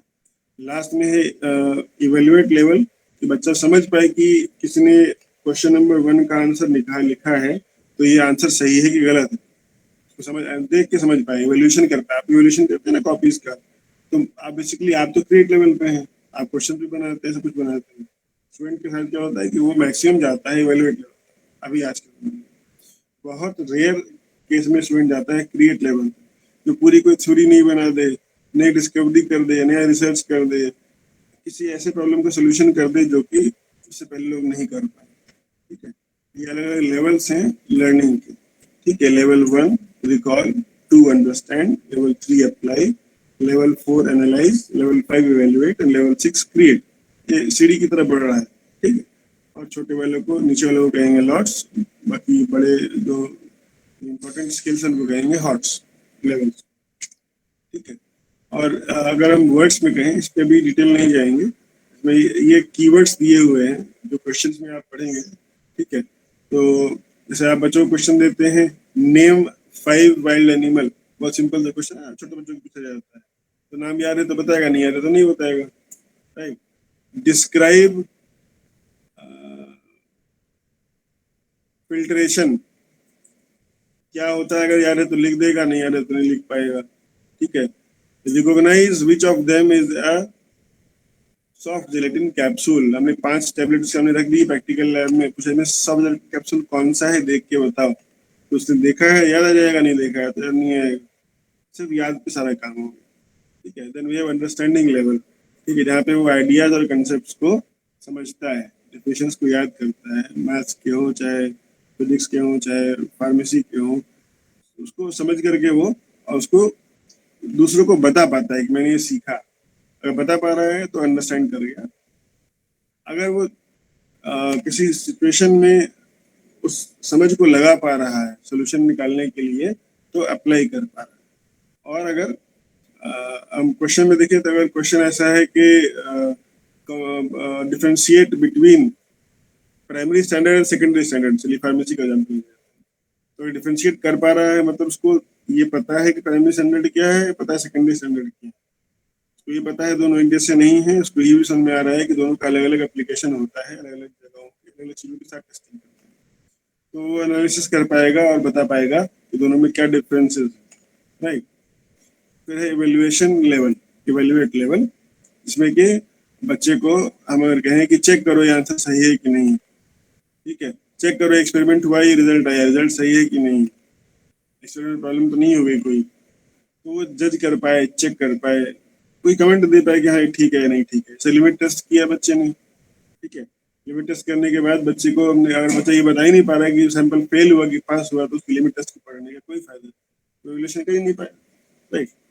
और लास्ट में क्रिएट लेवल है कि अगर हमने बच्चे को पूरे 4 साल बी फार्मा पढ़ा लिया और लास्ट में उससे कहा कि फॉर्मुलेशन बना के दो हमको, ये कैसे बनेगा, तो क्रिएट नहीं कर पा रहा। उसने कहा कि ठीक है सर बताइए फॉर्मुलेशन में ड्रग क्या है, सॉल्वेंट क्या है, या रेलेवेंट क्या है, क्या कंपोनेंट पड़ेगा, मैं बताता हूँ फॉर्मुलेशन में क्या आइडियल फॉर्मुलेशन हो सकता है, ठीक है। तो वो अगर खुद से फॉर्मुलेशन बना पा रहा है तो ग्रेट लेवल पहुंच गया। इस तरह का एक डिफरेंशिएशन किया गया था। और देखिए तो नीचे से ऊपर जाएंगे तो अब लोअर से हायर ऑर्डर थिंकिंग स्किल की तरफ जा रहे हैं। अगर आप क्वेश्चन पेपर को उठा के देखें ना अपने क्वेश्चन पेपर को, तो क्वेश्चन पेपर में आप देखेंगे कि आपके क्वेश्चन पेपर में ज्यादातर क्वेश्चन जो है ना वो नीचे वाले 2 से 3 लेवल तक मैक्सिमम जाते हैं, ऊपर के 3 लेवल तक क्वेश्चन आपके आते ही नहीं। ये आप एनालाइज कीजिएगा, इसलिए मैंने आज हल्का रखा है कि आप पहले देखें कि आपके क्वेश्चन कहाँ तक मैच कर रहे हैं, कहाँ तक जा रहे हैं, ठीक है। अच्छा, अभी तक कुछ पूछना है किसी को, अभी तक कुछ पूछना है किसी को तो पूछ सकते हैं।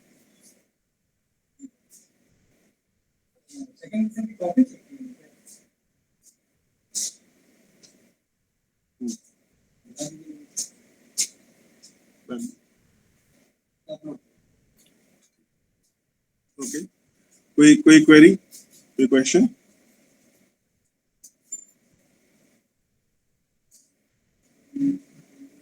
अगर नहीं है तो नो बोल सकते हैं।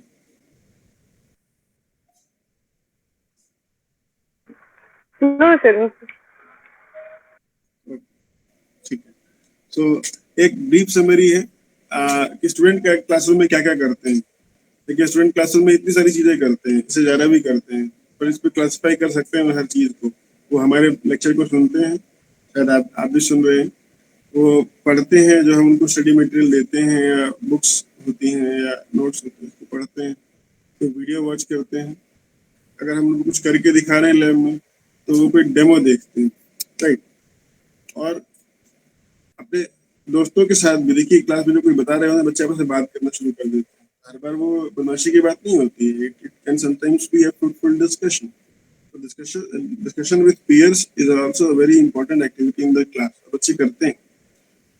कई बार टीचर डिसिप्लिन के चक्कर में इस एक्टिविटी को रोकना चाहते हैं। बात नहीं करो आपस में, पढ़ा लेना, जो बात करनी है बाहर जाके करो, या जब मैं चले जाऊंगा तब करना, ऐसा भी होता है। फिर वो कोई एक्टिविटी करते हैं, हमने कोई एक्टिविटी दी है करने के लिए, तो मैंने आपको आज एक्टिविटी दी कि आप menti.com पे जाइए और आप कुछ पोस्ट कीजिए, एक्टिविटी है अपने आप में। मुझे पता लगा कि क्लास में सिर्फ 3-4 लोग हैं ज्यादा इंटरेस्टेड है, बाकी लोग शायद आज माहौल का अंदाजा ले रहे होंगे, देखें क्या चल रहा है, कुछ काम का हुआ तो देखा जाएगा, नहीं तो कोई बात नहीं, सेशन तो होता है, ऐसा भी होता है। टीचर्स को वैसे भी इस बात के लिए तैयार करना कि वो अपने काम को कुछ और अच्छे तरीके से करें या कुछ अलग तरीके से करें, बहुत मुश्किल होता है। एक बार मुझसे 57 साल के बुजुर्ग टीचर ने क्वेश्चन किया कि आपको तो मुश्किल से 15 साल एक्सपीरियंस होगा, मेरे पास 37 साल का एक्सपीरियंस है, 20 साल की उम्र से पढ़ा रहा हूँ, कॉलेज में था तब से मैं ट्यूशन पढ़ा रहा हूँ, मैं आपसे क्यों सीखूं? मैंने कहा सर कोई बात नहीं, आप मत सीखिए, आप मुझे सिखा दीजिएगा, अगर मैं कुछ गलत बता रहा हूँ तो इन सबके बीच में आप सबसे बड़े हैं, आप उसको सही कर दीजिएगा, बस आप इतना ही कर दीजिए सर, आ गए हैं प्रेजेंट है तो इतना तो आपसे हम रिक्वेस्ट कर ही सकते हैं। लास्ट के दिन में 3.5 दिन का वर्कशॉप था, जब गए तो उन्होंने खुद कहा कि बेटा बड़ा तो हूँ लेकिन मुझे लगता है कि तुम्हारी बात सही है, सीखने का अंत नहीं, so you will get something new, मेरा भरोसा है। ये वो चीजें हैं जो होती है। और जब मैंने बोला कि आप सिखा दीजिएगा, तो वो लास्ट एक्टिविटी सबसे सीनियर वाली है, टीच पीयर्स, अपने साथियों को सिखाना। ये आप बच्चों को जितना पढ़ाते हैं ना, बच्चे उससे ज्यादा अपने दोस्तों से सीख जाते हैं। इसी का नाम है टीचिंग द पीयर्स, कि दूसरों को पढ़ाते हैं तो बच्चा खुद का कंसेप्ट क्लियर होता है पहले, दूसरे का तो बाद में होता ही होता है। तो ये सब क्लासरूम में होता है। एक बार अगर हम रिस्पॉन्स लेना चाहें तो इसमें से कौन सी एक्टिविटी है जिससे बच्चा सबसे ज्यादा सीखता होगा, आपको क्या लगता है? कौन सी एक्टिविटी से बच्चे ज्यादा करते हैं और किस एक्टिविटी से बच्चे ज्यादा सीखते हैं? रिस्पॉन्स कहीं भी दे सकते हैं, आप चैट बॉक्स में दे सकते हैं और अनम्यूट करके बोल सकते हैं, कैसे बोलना आसान रहेगा ना।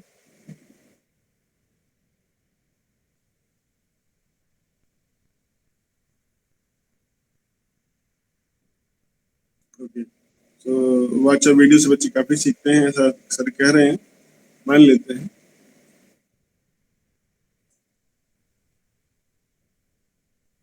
और कुछ?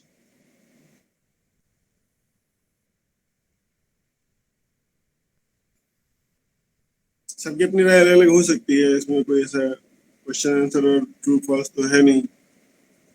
हर बात में सिर्फ लेफ्ट और राइट आंसर होगा ऐसा नहीं हो सकता, हर बात में यस नो भी नहीं हो सकता। क्वेश्चन तो बहुत सिंपल है, इन 6-7 तरीकों में 7 हैं बोर्ड स्क्रीन पे, कौन से तरीके से लगता है कि बच्चे ज्यादा सीखते हैं और कौन सा तरीका सबसे ज्यादा बच्चे यूज करते, टाइम स्पेंड करते हैं किस मेथड सबसे ज्यादा, ये 2 चीजें बता पाएंगे। बहुत बहुत मेहरबानी। एक्टिविटी एंड वीडियो से बच्चे ज्यादा सीखते हैं, ठीक है, और बच्चे सबसे ज्यादा समय किस पे देते हैं, अगर कोई ये बता पाए?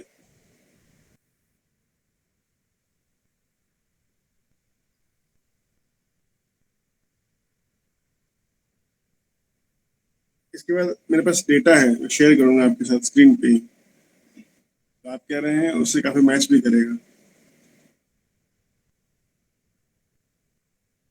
क्या सिर्फ 2 लोग बचे हैं अब मीट में, बाकी लोग छोड़ चुके हैं, राइट? सिर्फ अब्दुल समद अंसारी सर बचे हैं मीट में और अपर्णा मैम बची हैं, अपर्णा सिंह मैम, या 2 अपर्णा मैम है शायद।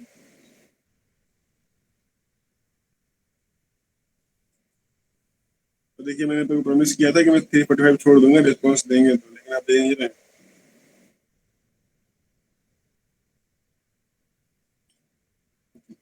तो इनमें से जो बेस्ट एक्टिविटी आपने बताया, अगर हम समरी करें तो देखिए एक रिसर्च बेस्ड डेटा है। ये एजुकेशन में जो लोग होते हैं, एजुकेशन में पीएचडी करते हैं, उनका रिसर्च पेपर छपता रहता है, फार्मेसी वाले करते हैं, फार्मेसी के छात्र, ये उनका डेटा है कि बच्चे जो है सिर्फ 5% सीखते हैं सुनने से, यानी हम जो सबसे ज्यादा समय खर्च करते हैं क्लास में लेक्चर देने में, जो मैं भी कोशिश कर रहा हूँ करने की, इससे बहुत कम सीखते हैं बच्चे। 10% सीखते हैं बच्चे पढ़ने से, तो वो सिर्फ रीड कर रहा है तो पूरे कोर्स को 10% सीख पाएगा। अगर वो वीडियो भी देख रहा है तो 20% सीख पाएगा। अगर वो डेमो देख रहा है क्लास में टीचर करते हुए और खुद नहीं कर रहा है तो 30% सीख पाएगा, 70% चला गया, ठीक है। वो कभी केमिकल का नाम भूल जाएगा, कभी क्वांटिटी कितनी लेनी है भूल जाएगा प्रोसेस का, कभी वो सीक्वेंस भूल जाएगा। अब आप जब फॉर्मुलेशन बना रहे हैं तो किस सीक्वेंस में ऐड करना इंपॉर्टेंट हो जाता है, राइट। अगर वो दूसरों को पढ़ा रहा है तो 50% कोर्स उसको रिवाइज हो जाता है, याद हो जाता है। अगर कोई एक्टिविटी कर रहे हैं बच्चे, जैसे आपने ज्यादा नहीं किया, कम किया, तो 75% लर्निंग हो जाती है। और अगर दूसरों को पढ़ा रहा है, ठीक, अगर डिस्कस कर रहा है 50% हो रहा है, पढ़ा रहा है दूसरों को, क्या मैं तुम्हें पढ़ाता हूँ, पूरा टॉपिक पढ़ाऊंगा शुरू से अंत तक, तो खुद भी तो तैयारी करेगा ना। तो दूसरों को पढ़ाने से वो खुद की तैयारी जब करता है तो 90% ऑफ द कंटेंट उसको समझ में भी आता है, याद भी हो जाता है। यही सबसे अच्छी चीज है, राइट। तो अगर हम इसको देखें तो सबसे ज्यादा इफेक्टिव तो टीचिंग द अदर स्टूडेंट्स हैं। फिर वही क्वेश्चन आ जाएगा कि हम टीचर क्या करेंगे, राइट।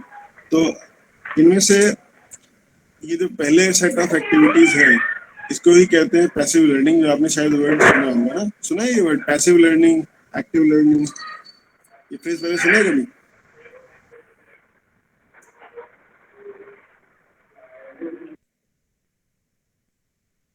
अरे कोई तो रिस्पॉन्स दे। Yes sir.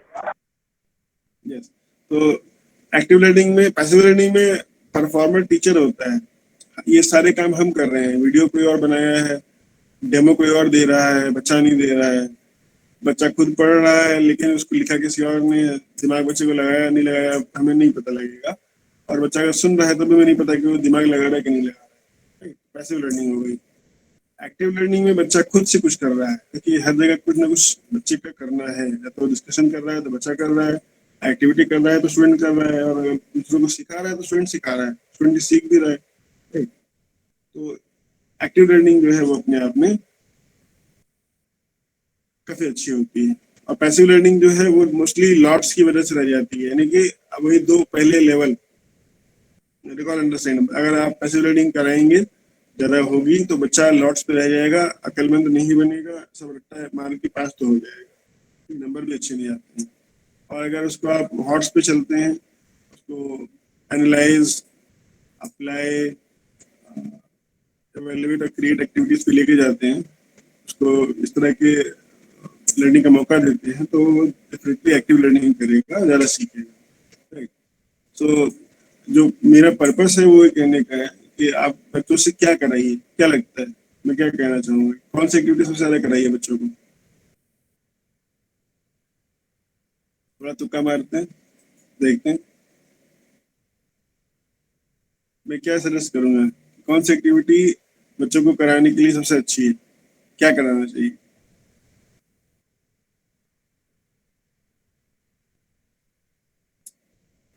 अगर आप सजेस्ट करेंगे किसी को कि एक्टिविटी कराओ तो कौन सी कराने के लिए कहेंगे?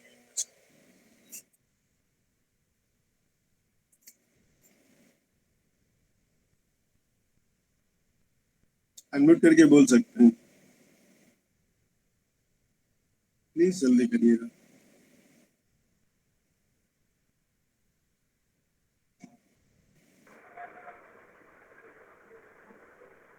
सर वॉइस क्लियर नहीं है। अभी क्लियर है? Yes sir, yes sir. Okay, तो इन सारी एक्टिविटीज में से आपको क्या लगता है टीचर्स को कौन सी एक्टिविटी सजेस्ट करनी चाहिए कि आप ये कराइए?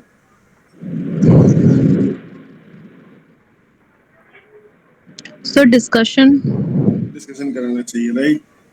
हम दूसरे टीचर्स को सलाह दें कि आप डिस्कशन कराइए, बच्चे ज़्यादा सीखेंगे, राइट। और अगर थोड़ा सा टीचर का मूड पढ़ाने का ना हो तो वो क्लास में लेक्चर भी ना लेके ऐसा तुम डिस्कशन कर लो, हम तो आराम से बैठेंगे सुनते रहेंगे तुम क्या बोल रहे हो, राइट। ऐसा भी हो सकता है कि अपना भी काम कम हो जाए, हो सकता है ना। लेकिन ऐसा सर डू एक्टिविटी और teach peer. Okay, very good. मेरा इसमें टेक थोड़ा डिफरेंट है। इनफैक्ट जो ट्रेनर की बॉडीज होती है, जो एमएचआरडी के साथ ट्रेनिंग हो गया है, एजुकेशन हो गया है, हम लोगों का कहना है कि आप कोई एक एक्टिविटी के ऊपर ही क्यों फोकस करेंगे, आप सारी एक्टिविटी कराइए ना। जो बच्चा जिस एक्टिविटी से सीख पा रहा है उसको वो एक्टिविटी में एंगेज कर लीजिए। जो बच्चा बहुत ही होशियार है और जल्दी समझ पा रहा है उसको आप लगा दीजिए कि दूसरों को सिखाओ। जो बच्चा बहुत धीमे सीख पा रहा है, उसको दिक्कत आ रही है, उससे कहो कि तुम अच्छे वाले बच्चे से जाके उसके साथ बैठो और सीखो। किसी हफ्ते के किसी एक दिन में एक लेक्चर में सिर्फ यही काम कर लीजिए। कमजोरों को अलग कीजिए, अच्छों को अलग कीजिए, एवरेज को अलग कीजिए। एवरेज को आप दे दीजिए डिस्कस विद पीयर्स, ठीक। और जो अच्छे वाले बच्चे हैं और जो सबसे कमजोर बच्चे हैं उनको दे दीजिए टीच पीयर्स की एक्टिविटी में। अच्छे वाले बच्चे कमजोर वाले बच्चों को बताएंगे हमने क्या पढ़ाया, शायद वो उनके लेवल पे आके समझा पाए, हम ना समझा पा रहे हो, ये हो सकता है, ठीक है। और ये भी वहां रह के देखना है कि किस तरीके से बच्चे सीख पा रहे हैं, तो हमारा भी परफॉर्मेंस अच्छा हो जाएगा ना। तो हमें दूसरों से काम कराना है और अपना काम अच्छा करना है, ठीक है। और इसमें कोई बाउंडेशन नहीं है, लेक्चर भी लीजिए, बच्चों को पढ़ने भी कहिए, वीडियो भी देखने के लिए कहिए, यूट्यूब का वीडियो देखने के लिए कहिए, कहीं से भी ले लीजिए वीडियो, पर खुद दीजिए, वो खुद ढूंढने ना जाए, डेमो कराइए लैब में, ठीक है। कई जगहों पे केमिकल की दिक्कत आती है, केमिकल नहीं होते हैं पूरे, डेमो करा के दिखा दीजिए, कम से बच्चे जाने तो क्या हुआ था लैब। कल कोई पूछेगा तो बताएगा हाँ हमने देखा तो था, किया नहीं तो देखा था, राइट। सारा एक्टिविटी करा सकते हैं जितना जहाँ जो समय मिल रहा हो। सिचुएशन अलग अलग कॉलेज की अलग अलग होती है, सब्जेक्ट की अलग अलग, ब्रांच की अलग अलग होती है, जो मिल रहा है जितना एक्टिविटी करा सकते हैं सब कराइए, सबसे फायदा है, ठीक। हाँ, अब आप जान गए हैं तो हॉट्स ज्यादा कराइए, लॉट्स कम कराइए, एक्टिव लर्निंग ज्यादा कराइए, पैसे कम कराइए, ठीक है। इसके अलग अलग नाम भी चलते हैं मार्केट में, ट्रेनिंग वाले लोग सब बताते रहेंगे। फ्लिप क्लासरूम स्ट्रेटेजी चला रहे हैं, एक्टिविटी बेस्ड लर्निंग कर रहे हैं, प्रोजेक्ट बेस्ड लर्निंग कर रहे हैं, इंक्वायरी बेस्ड लर्निंग कर रहे हैं। आजकल एक और वर्ड चला हुआ है research based pedagogical tools, RBPT based learning कर रहे हैं, उसका ट्रेनर। तो ये सब वो जो है अलग अलग तरीके हैं, इसमें कि आप फ्लिप क्लासरूम जो सबसे अच्छा तरीका है आप लोगों को समझने के लिए, वो ये है कि आप बच्चों को घर पे काम दीजिए, और वो काम ऐसे दीजिए कि आप समझ पाए कि बच्चे घर पे किए कि नहीं किए उसको। वरना हालांकि कहेगा सर हमने तो कल नानी बीमार थी, तो कल दादा बीमार हो गए थे, तो कल पापा की दुकान पे गए थे, तो कल से शहर के बाहर गए थे, तो आपको तो रिपोर्टिंग में बहुत दिक्कत हो जाएगी, कैसे करेंगे इसको, ठीक है। तो इसलिए उसके लिए सॉफ्टवेयर का सपोर्ट हम ले लेते हैं, ठीक है। एक्टिविटी बेस्ड लर्निंग में क्या है कि आप क्लासरूम में कुछ सोच के पहले से जाएं। जैसे मैंने आज क्लासरूम के पहले ही आपसे कोई एक्टिविटी करानी है, स्लाइड बना रखी थी, उसके लिए ऑनलाइन एक्टिविटी क्रिएट कर रखी थी, जो आप भी कर सकते हैं, और आसान है, सिर्फ 2-3 मिनट, ठीक है। तो जब क्लासरूम में जाएं तो बच्चों से कहें कि तुम लोग ये menti.com पे जाओ और इस कोड को खोलो और इसका आंसर दो। आपको खुद पता लग जाएगा कि पिछले क्लास में उसने क्या सीखा क्या नहीं सीखा, ठीक है। और खास करके जो लोग क्लास में बैठे थे, वो जो नहीं बैठे उनका रिस्पॉन्स का मतलब नहीं, बैठे थे वो क्या सीखे, राइट। तो इसके अलावा प्रोजेक्ट बेस्ड लर्निंग में तो फार्मेसी में इतना स्कोप नहीं रह गया है, ट्रेनिंग पे बच्चे प्रोजेक्ट करने जाते थे तो कुछ सीख पाते थे, ठीक है। तो ये सब है। सो एक्टिव लर्निंग के फायदे जो है आप जानते ही हैं कि हमारा जो रोल है बदल जाएगा, हम गाइड बन जाएंगे, उनको बताएंगे क्या करो और वो खुद करेंगे। और जो रोज का लेक्चर है ना, बोरिंग लेक्चर, यार क्या हुआ लेक्चर है, हम लोगों ने कहा है कभी अपने जमाने में, राइट। तो वो चीज बदल जाएगी, मोनोटोनी बदल जाएगी शेड्यूल की, रोज आओ लेक्चर सुनने, कुछ बदल गया। आज सर ने कुछ कराया था, बच्चों को टाइम पास में मजा आता है, राइट। और टाइम पास ये हम कह रहे हैं, वो बच्चों को उसमें सीखने को मिल जाएगा, ठीक है। और जो आपने कहा था कि अलग अलग तरह के बच्चे होते हैं, तो डिफरेंशिएटेड टीचिंग इससे हम कर पाएंगे, ठीक है। तो मैंने कहा सेग्रीगेट करो बच्चों को, आइडेंटिफाई करो कौन कमजोर है कौन अच्छा है, और आइडेंटिफाई भी आपको बच्चों की शक्ल देख के नहीं करनी है, डेटा से करना है जो एलएमएस से आएगा, ठीक है। और बच्चों के जो लिखने का सीखने का लेवल है वो और डीप हो जाएगा, नॉलेज एक्वायर करेंगे, एक्टिविटी करते हैं, हॉट्स यूज करते हैं। सबसे इम्पोर्टेंट बात हमारे लिए जो है, जो मेन समस्या है, अभी किसी ने लिखा था ना कि अपने लिए समय कैसे मिले, तो अपना हमारा खुद का काम कम हो जाए, राइट। तो काम कम हो जाता है जब आप टेक्नोलॉजी यूज करते हैं, आपका काम कम हो जाता है। जैसे कि आप अगर गूगल फॉर्म पे एमसीक्यू लेते होंगे, यही होगा अपने कोविड में मेरे ख्याल से, चेक करने का चक्कर ही नहीं है, ऑटोमेटिक चेक हो जाता है। तो अब मेरे कोलिग्स में तो वही कहने लग गए हैं कि यार गूगल फॉर्म ही अच्छा है, कौन मैनुअल चेक करेगा, 100 लोगों का एमसीक्यू, वो ऑटोमेटिक हो जाता है। फॉर्म बनाने का मेहनत कम है, चेकिंग में मेहनत ज्यादा होता है, हाथ से चेकिंग करना। तो लोग समझने लगे कि टेक्नोलॉजी का फायदा हो, ठीक है। तो कोई भी अप्रोच अच्छा नहीं है, जो भी आपको अप्लाई करने लायक लगे लगाइए, ठीक। हर अप्रोच का कोई ना कोई फायदा कुछ नुकसान भी हो सकता है, वो समझना जरूरी है कि कहाँ यूज करना है। और जितने अप्रोच आप यूज कर सकते हैं सबको यूज कीजिए, तो आप सीख पाएंगे अच्छा। ये तो हो गया आज के सेशन का पहला पार्ट, ठीक है। अब आपके लिए एक सर्टिफिकेट का भी व्यवस्था है, जो आपको 1 डे ट्रेनिंग प्रोग्राम का सर्टिफिकेट मिल जाए, और अगर लॉन्ग टर्म चलता है तो 1 वीक का दे देंगे, ठीक है, सर्टिफिकेट होगा, ठीक है, अभी आप लोगों से आज ये रिक्वेस्ट है कि आपको अपने अपने सब्जेक्ट जो अभी पढ़ाया है आपने या अभी पढ़ा रहे हैं कंटिन्यूस, ठीक है, क्योंकि कुछ के एग्जाम्स हो रहे होंगे, कुछ का अभी एग्जाम होना होगा, तो कोर्स चल रहा होगा, खासकर फर्स्ट ईयर वाले। आप लोगों से रिक्वेस्ट है कि आप कम से कम ऐसे 3 टॉपिक आइडेंटिफाई कीजिए जिसको आप बेहतर पढ़ाना चाहेंगे, अभी उसको 1 हफ्ते के अंदर ये सब करना है, ठीक है। तो आज का आपका टास्क होगा, गूगल फॉर्म आएगा इसके लिए, सबको रिस्पॉन्स देना है, ठीक। 3 टॉपिक आइडेंटिफाई कीजिए जिसपे कि आपको काम करना है, उसके लिए ही आप कुछ कंटेंट बनाएंगे, उसके लिए आप क्वेश्चंस क्रिएट करेंगे और उसी को ही लेके एलएमएस पे, क्योंकि पहले तो एलएमएस पे क्वेश्चन डालना है, कुछ डालना है, तब कुछ होना चाहिए, तो उसके लिए ही एलएमएस पे हम सब कंटेंट बनाएंगे और सब आपका अपना फंडामेंटल होगा, मौलिक होगा, कोई प्लेगरिज्म नहीं होगा, ठीक, कॉपी पेस्ट नहीं मारना, अपना काम होगा, अपने नाम से होगा, आपको क्रेडिट मिलेगा कि आपने बनाया है। और जब भी गवर्नमेंट जॉब में अप्लाई करते हैं तो एपीआई स्कोर होता है, जो आप अभी हमारे साथ बनाएंगे उसका आप ई कंटेंट में उसके नंबर ले पाएंगे, आपको वहाँ पे प्रैक्टिकल फायदा होगा, ठीक है। और अच्छे परफॉर्मर को एक एडिशनल सर्टिफिकेट भी देंगे टॉप परफॉर्मर का, तो होप कि आप उसमें आगे रहेंगे, ठीक है। तो आज का एक सिंपल टास्क है कि आपको 3 टॉपिक आइडेंटिफाई करने हैं जिसपे कि आपको कंटेंट बनाना है अभी अगले हफ्ते में, ठीक है। मतलब आज तो छोड़ ही देते हैं, आज से टॉपिक पता लगेगा, कल से शुरू करेंगे, 1 हफ्ते के आसपास तक काम चलेगा, ठीक है। इसमें मैं टाइप के यहाँ पे फिजिकल भी आऊँगा, ठीक है। तो कोई क्वेरी, आज क्या करना है वो समझ में आ गया है, बहुत सिंपल सी एक्टिविटी है, इसमें कि एफर्ट भी ज़्यादा नहीं करना है, खुद ही जो पढ़ा रहे हैं उसी सब्जेक्ट में से उठा के, अगर सब्जेक्ट 2 पढ़ा रहे हैं तो दोनों में से 3 चूज कर लीजिए आप, उससे कोई समस्या नहीं, ठीक है। लेकिन बस टॉपिक आइडेंटिफाई कर लें, आज रात तक ये हो जाना चाहिए, ठीक है। और मेरे ख्याल से इसमें बहुत समय नहीं लगेगा, तो कल इस पर जब हम सेशन करेंगे, कल हो या परसों हो, जब भी आप कंफर्टेबल हो, क्योंकि ऑनलाइन में फिलहाल ले रहे हैं तो बाउंडेशन कोई नहीं है टाइम का, सब अपने कंफर्ट जोन में, आप भी वहाँ मैं भी यहाँ पे, राइट। तो उसके बाद उन टॉपिक्स के ऊपर बात स्पेसिफिकली नहीं करेंगे, लेकिन जनरल बात करेंगे कि उसमें क्या किया जा सकता है, ताकि जल्दी से जल्दी आपका एक अच्छा वीडियो, एक अच्छा नोट्स, एक अच्छा प्रेजेंटेशन और कम से कम उस टॉपिक से रिलेटेड 10 अच्छे क्वेश्चन, अच्छी क्वालिटी के मल्टीपल चॉइस क्वेश्चन रेडी हो जाए और उसको आप एलएमएस पे डाल के यूज कर पाए। इसके लिए जरूरी है कि आपका पार्टिसिपेशन ज्यादा रहे, जैसा आज रहा है।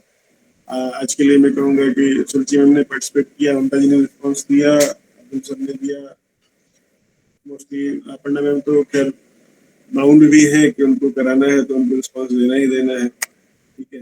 बाकी लोगों ने थोड़ा कम दिया, बट अगर बाकी लोग भी पार्टिसिपेट करें, मेरी नियत आप समझ गए होंगे कि आपका जो काम है वो मैं आसान करना चाहता हूँ और सोफिस्टिकेटेड करना चाहता हूँ, ताकि आप खुद के लिए वक्त निकाल पाए, कुछ रिसर्च कर पाए या कुछ घर वालों को टाइम दे पाए, है ना। कॉलेज का काम घर लेकर ना जाना पड़े और कॉलेज के काम भी कॉलेज में जल्दी निपट जाए, ठीक है। ये सारे फैसिलिटी जो है हम एलएमएस पे कर सकते हैं, ठीक है।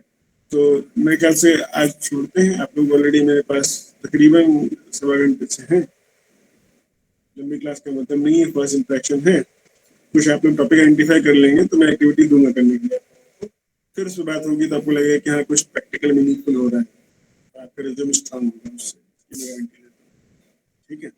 आज के लिए मीटिंग खत्म करते हैं। Thank you for your active listening.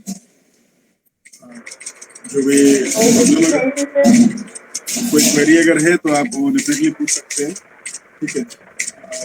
बाद में मैम के थ्रू पूछ सकते हैं, बाद में पोर्टल पे आप लोगों को मैं स्पेशली डिस्कशन फोरम दे दूंगा जहाँ आप क्वेश्चन अपने पूछ सकते हैं, ठीक है। चलिए आज के लिए रखते हैं, thank you for being here.